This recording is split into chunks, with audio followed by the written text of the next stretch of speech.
என்னம்மா கண்ணு சௌக்கியமா அப்படிங்கிற மாதிரி தான் ஒரு பிளேயரை பற்றின நியூஸ் இன்னைக்கு வந்திருக்குது. அதுவும் பிரேக்கிங் நியூஸாக. அது என்னன்னு பார்க்கறதுக்கு முன்னாடி நம்ம சேனலை சப்ஸ்கிரைப் பண்ணிக்கோங்க, கொஞ்சம் சப்போர்ட் பண்ணுங்க ஃப்ரெண்ட்ஸ். இன்னைக்கு ரவிச்சந்திரன் அஸ்வின் இவர் பார்த்தீங்கன்னா இன்டர்நேஷ்னல் கிரிக்கெட்டை 39 வயசில் ஆல் ஃபார்மேட்டில் ரிட்டையர் ஆயிருந்தாப்புல.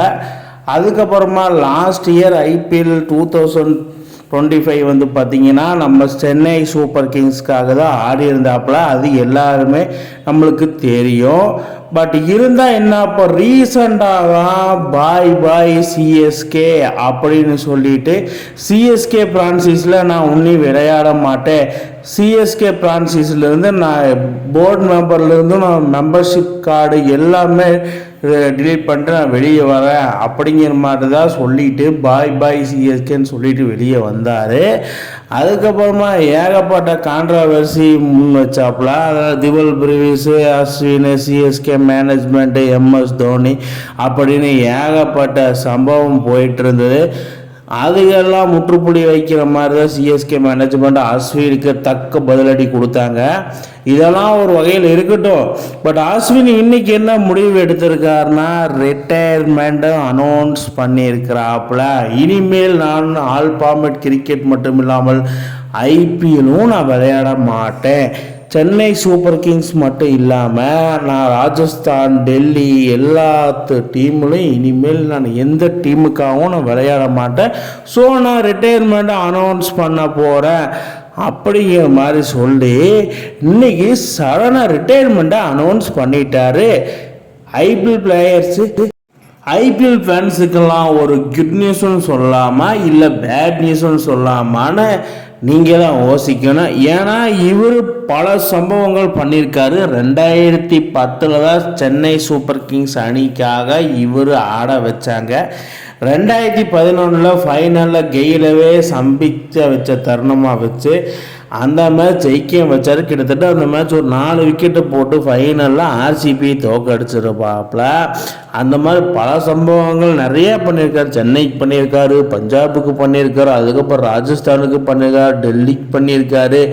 எல்லா பக்கம் சரியான செயல்பாடுகளை காமித்து வந்தார் அஸ்வின். ஒய் சடன் முடிவு அப்படின்னு பார்க்கும்போது தான் இனிமேல் நம்ம போய் ஐபிஎல்லில் மறுபடியும் வேறு பிரான்சைஸ்க்கு ஆடுனா நம்மளை ஐபிஎல் ஃபேன்ஸை வச்சு செஞ்சுருவாங்க. ஏன்னா இவர் திவால் பிரிவியஸ் பற்றி சொன்ன விஷயம் யூடியூப்பில் ட்ரெண்டாக போய் கடைசியில் சிஎஸ்கே ஃபேன்ஸ் இவருக்கு தக்க பதிலடி கொடுத்ததுனால இவரே ஃபீல் பண்ணியிருப்பார், நம்ம போயிட்டு வேறு பிரான்சைஸ்க்கு ஆடும்போது போர் லைனில் நின்னா நம்ம ஃபேன்ஸ் நம்ம பையில என்ன பண்ணுவாங்கன்னா அஸ்வினை வம்புழுப்பாங்க, அஸ்வினை பூ பண்ணுவாங்க அப்படின்னு அவருக்கு நல்லாவே தெரிஞ்சிருச்சு.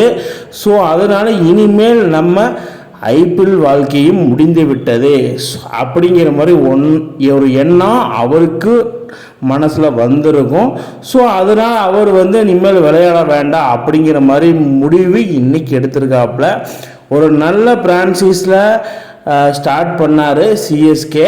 அதே மாதிரி ஒரு நல்ல பிரான்சைஸில் கடைசியில் விளையாண்டும் தனது கெரியரை ஐபிஎல் கெரியரை முடிச்சிட்டாப்புல. ஆல்ரெடி இன்டர்நேஷ்னல் ஃபார்மேட் கெரியரையும் முடிச்சிட்டாப்புல.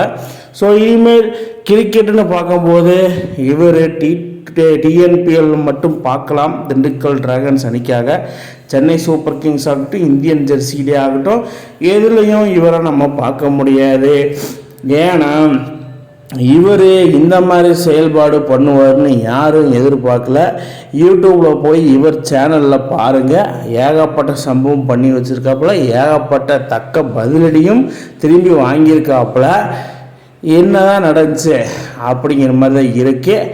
கடைசியாக ஏன் இந்த முடிவை அஸ்வின் எடுத்தாருன்னு நீங்கள் கீழே கமெண்ட் பாக்ஸில் கமெண்ட் பண்ணுங்கள் மக்களே. எனக்கு தெரிஞ்சது நான் சொல்லிட்டேன். இந்த மாதிரி இன்ட்ரெஸ்டிங் கிரிக்கெட் வீடியோவை தெரிஞ்சுக்க நம்ம சேனலை சப்ஸ்கிரைப் பண்ணுங்கள், லைக் அண்ட் கமெண்ட் பண்ணுங்கள். மேலும் மேலும் உங்களுக்கு வீடியோ வந்துகிட்டே இருக்கும்.